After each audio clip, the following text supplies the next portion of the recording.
안녕하십니까. 뉴시스 북한팀 에디터 강영진입니다. 2주 전에 박수성 기자가 북한 경제를 다룬 묵직한 책을 소개했는데 오늘 저도 북한 경제 얘기를 다시 해볼까 합니다. 2주 전엔 북한 경제가 망하지 않는 이유라는 제목으로 전해드렸습니다. 이번 주 제목은 경제 때문에 속이 터지는 김정은이라고 말씀드릴 수 있겠습니다. 북한 동향에 관심이 있는 시청자라면 지난주 설 연휴 동안 북한에서 노동당 중앙위원회 전원회의가 열렸던 것을 아실 겁니다.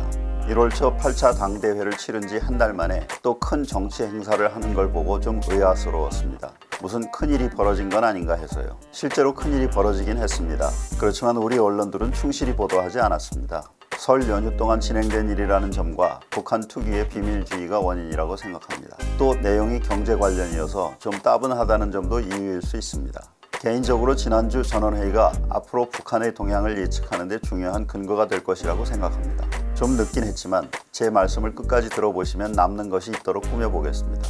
노동신문에 보도된 내용을 살펴보면 올해 내각의 각 부서에서 수립한 경제개혁을 받아본 김정은 국무위원장이 말 그대로 속이 터져서 갑자기 회의를 소집했음을 알 수 있습니다.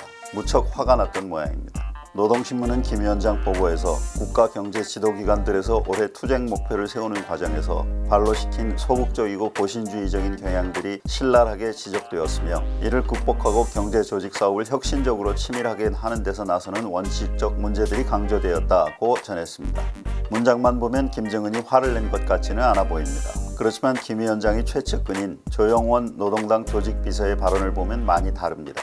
조 비서는 김 위원장의 보고가 마무리된 뒤 나선 토론에서 험한 말을 쏟아냈습니다. 극도의 소극성과 보신주의에 사로잡혀 당대회의 결정도 인민들 앞에 한 서약도 서슴없이 접어야 됐다는 것을 보여주고 있으며 이는 절대로 묵과할 수 없는 송 비서 동지의 사랑과 의도를 반대에 나선 반당적 반인민적 행위로 보아야 한다. 맡은 사업을 태만하는 일꾼들, 자리 지킴만 하면서 전쟁과 혁신에 저해를 주는 일꾼들을 절대로 방관시하지 않을 것이며 문제를 단단히 세울 것이라고 언명했다. 조 비서가 비판한 사례들은 전부 김 위원장이 보고에서 지적한 내용들입니다.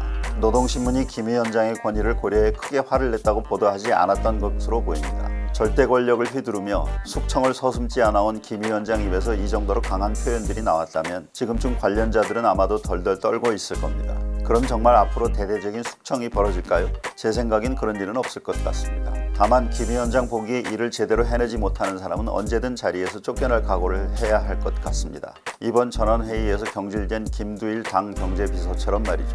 김두일은 불과 한 달 전 당대회 때 새로 임명된 사람이었는데 올해 경제계획이 잘못된 것에 책임을 지워 경질한 겁니다. 옆길로 새는 느낌입니다마는 김두일로선 좀 억울할 수도 있겠습니다. 김두일은 경제 분야에서 일해본 경험이 많지 않은 사람입니다. 그런 사람을 내각 경제사업 전반을 지휘 감독하는 자리에 앉혔으니 업무를 감당하기가 벅찼을 겁니다. 경제 경험이 많지 않은 김두일을 경제비서에 앉혔던 건 그만큼 그가 유능하다고 평가한 때문이었을 겁니다. 그런데 막상 일을 시켜보니 경험 부족이 큰 문제로 드러났고 결과적으로 사고를 쳤으니 해임할 수밖에 없었던 거죠. 8일부터 11일까지 4일 동안 열린 회의가 끝난 다음 날 노동신문은 김 위원장의 발언 내용을 다시 상세하게 전했습니다. 앞서 조영원 비서가 한 말들을 차근차근 설명하는 내용들입니다. 보도 순서를 보면 조 비서가 먼저 말하고 김 위원장이 나중에 말한 것처럼 보일 수도 있지만 실제로는 반대입니다. 김 위원장이 차근차근 설명하고 달래듯이 말한 것을 조 비서가 다시 언급하면서 제대로 안 하면 다 죽을 줄 알라고 엄포를 놓은 것이죠. 조 비서가 김 위원장을 대신해 악역을 맡은 겁니다. 앞에서 여러 사람이 덜덜 떨고 있을 것이라고 말하면서도 대대적인 숙청은 없을 것이라고 예상한 건 김 위원장이 인재를 크게 아쉬워하고 있기 때문입니다. 김 위원장은 올해 경제사업을 조직하는 데서 인재를 중시하며 각 분야의 과학기술 인재와 관리 인재, 당 일꾼들을 육성하는 데 특별한 주목을 돌려야 한다고 인재의 중요성을 누누이 강조했습니다. 지금 나라의 경제를 추켜 세우는 데서 제일 걸린 것은 인재가 부족한 것이라고 개탄하면서 말입니다. 이 발언들은 올해 경제개혁을 받아본 김 위원장이 소감을 우회적으로 밝힌 것처럼 느껴집니다. 일 잘하는 사람이 이렇게 없나 라며 한탄하는 분위기를 읽을 수 있습니다. 이처럼 인재를 아쉬워하는 김 위원장이 일하는 사람들에게 겁을 줘서 어렵게 만들지는 않을 것 같습니다. 김 위원장은 전원회의 4일 동안 사실상 원맨쇼를 했습니다. 이 사람 저 사람 야단치고 이 대목 저 대목 잘못을 지적하고 부족한 건 이렇게 해야 한다고 타이르듯이 설명하고 인재를 키워야 한다고 역설하기도 했습니다. 10일자 노동신문의 보도를 다시 읽으면서 답답함을 토로하는 대목들이 곳곳에서 느껴졌습니다. 오늘 동영상 제목을 경제 때문에 속이 터지는 김정은이라고 정한 이유입니다. 김 위원장은 고모부 장성택을 처형하고 배다른 형인 김정남을 독살하는 등 잔인한 독재자의 이미지가 뚜렷합니다. 그런 김 위원장이 잘한 것으로 칭찬을 받는 대목이 있습니다. 바로 경제개혁 노력입니다. 김 위원장은 2014년 5월 30일 현실 발전의 요구에 맞게 우리식 경제 관리 방법을 확립할 때 대하여라는 긴 제목의 담화를 발표했습니다. 이 담화를 두고 당시 언론에선 김정은이 제2의 덩샤오핑 될까라고 보도하는 등 긍정적인 평가가 많았습니다. 중국식 개혁 개방에 나설 가능성이 있다고 본 거지요. 실제로 김 위원장의 담화가 나온 뒤 북한에선 경제 개혁 조치가 상당한 정도로 진행됐습니다. 전국의 모든 군과 구역마다 시장을 2곳씩 설치하는 등 과감하게 시장을 늘렸습니다.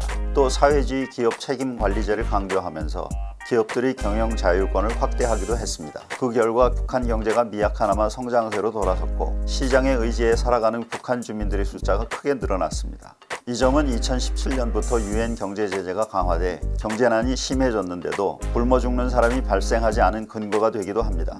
또 2013년부터 환율과 물가가 역사상 가장 안정된 상황이 이어지고 있습니다. 북한 당국이 시장 상황을 비교적 잘 관리하고 있다는 증거입니다. 그러나 김 위원장은 덩샤오핑처럼 과감한 개방까지는 나아가지 못했습니다. 핵무기 개발로 인해 국제사회로부터 강력한 제재를 받고 있는 것이 가장 큰 원인일 겁니다. 또 개방이 북한 체제를 흔들 수 있다는 걱정도 없지 않았을 겁니다. 이에 따라 지난달 8차 당대회와 지난주 전원회의를 지켜보면서 북한이 다시 시장을 축소하고 중앙집권적 계획경제를 강화하는 방향으로 돌아섰다고 평가하는 분들도 있습니다.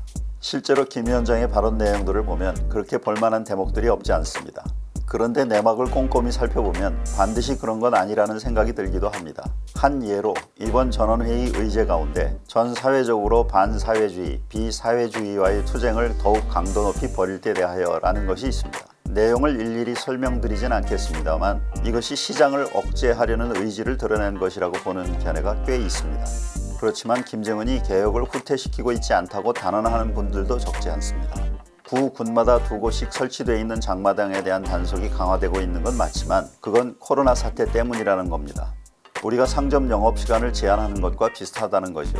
또 시장 주변에서 세금이나 시장 사용료를 내지 않고 장사하는 노점상이 너무 많아져서 단속할 필요가 생겼고 대신 현대적인 상업 유통체계를 확대하려는 정책을 추진하고 있다는 설명도 있었습니다. 조금 더 살펴보겠습니다. 2016년 북한 공업출판사가 슈퍼마켓식 상점 조직과 운영이라는 책을 펴냈습니다. 160페이지 정도 되는 이 책은 상품 진열, 창고 관리, 경영 정보화 등 현대적 슈퍼마켓 운영에 필요한 모든 지식을 망라하고 있습니다. 이 책이 출판된 뒤 현대적인 슈퍼마켓이 평양시에 빠르게 늘어나고 있다고 합니다. 대규모 아파트 단지 인근이나 협동농장에 슈퍼마켓을 국가가 설치해 운영함으로써 상업 유통체계를 현대화하고 있다는 겁니다. 이 방식은 앞으로 전국의 주요 도시로 확대될 것으로 보입니다. 또 현대적 유통체계가 장마당이 담당하는 시장 기능을 상당 부분 넘겨받게 될 전망입니다. 장마당은 우리로 치면 재래시장 같은 곳인데 슈퍼마켓이 확대되면서 자연스럽게 재래시장이 위축되는 상황이 벌어질 것이라는 말입니다. 또 장마당 주변에 들끓는 노점상을 단속하면 국가가 상업 유통 부문의 실태를 정확히 파악할 수 있고 정부 세원을 늘릴 수 있는 등의 이점이 크다는 설명도 있습니다. 자본주의 사회에서 세원이 노출되지 않는 부문을 억제하고 탈세 사업자를 추적해 세금을 매기려고 노력하는 것과 같은 맥락에서 진행되는 일이라는 겁니다. 저 역시 당초 북한이 교조적인 계획경제를 회귀하는 것 아닌가라는 의심을 가지고 있었습니다. 그런데 노동신문을 읽으면서 다음과 같은 대목이 계속 걸리더군요. 김덕훈 내각 총리가 전원회의에서 사회주의 기업 책임관리제를 정확히 실시하여 근로자들이 경제관리의 실질적 주인이 되게 하기 위한 현실성 있는 방법론을 완성하겠다고 다짐한 부분입니다. 경제개혁의 대표적 사례인 사회주의 기업 책임관리제를 강화한다는 말이 교조적인 사회주의 계획경제로 회귀한다는 주장과는 맞지 않는 내용처럼 느껴졌습니다. 그래서 새로운 상업 유통체계를 설명해준 분에게 물었더니 김정은이 2014년에 강조했던 사회주의 기업 책임관리제가 아직도 제대로 정착되지 못하고 있다는 점을 오히려 반성하는 내용이라는 답을 들었습니다. 김정은이 강조해온 사회주의 기업 책임관리제를 기업 관리자들이 제대로 소화하지 못하고 옛날 방식대로 기업을 운영하고 있는 것이 아직 너무 많다는 겁니다. 이런 점들도 김정은이 속이 터지는 이유 중 하나가 될 수 있겠네요. 2019년 하노이 북미 정상회담이 결렬된 뒤 북한은 자력 갱생을 통한 경제 발전 전략을 북적 강조하고 있습니다. 이에 따라 북한이 교조적인 사회주의 계획경제로 회귀하고 있다고 평가하는 시각이 최근 많이 늘어나고 있습니다. 특히 미국을 중심으로 한 서방의 언론과 전문가들 시각이 그렇습니다. 김정일 시대의 시장화 개혁 조치를 도입하는 듯 하다가 되돌렸던 일이 여러 번 있었기 때문에 김정은 시대에 대해서도 같은 평가를 내리기가 쉽습니다. 그렇지만 북한에서 진행되는 일들의 내막을 좀 더 세심하게 살펴본다면 그런 평가는 성급하다는 생각을 갖게 됩니다. 어찌 보면 당연한 일인지도 모르겠습니다. 교조적인 사회주의 계획경제가 실패하면서 몇십 년 동안이나 뼈저리게 고통을 겪은 북한이 다시 그런 시대로 돌아갈 것이라고 생각하는 게 오히려 이상한 일인지도 모르겠습니다. 이렇게 생각을 정리하고 보니 김정은 시대의 북한은 10년 전, 20년 전 우리가 알던 북한과는 많이 다르다는 생각이 듭니다. 북한의 이런 변화가 한반도 평화와 안정에 긍정적일까요? 아니면 부정적일까요? 개인적으로는 긍정적 영향을 미칠 가능성이 조금이라도 더 크다고 생각합니다. 북한의 경제가 현대화되고 성장하면 그걸 지키기 위해서라도 평화를 더 원하게 되지 않을까요? 창나무 북한 많은 관심 부탁드립니다. 감사합니다.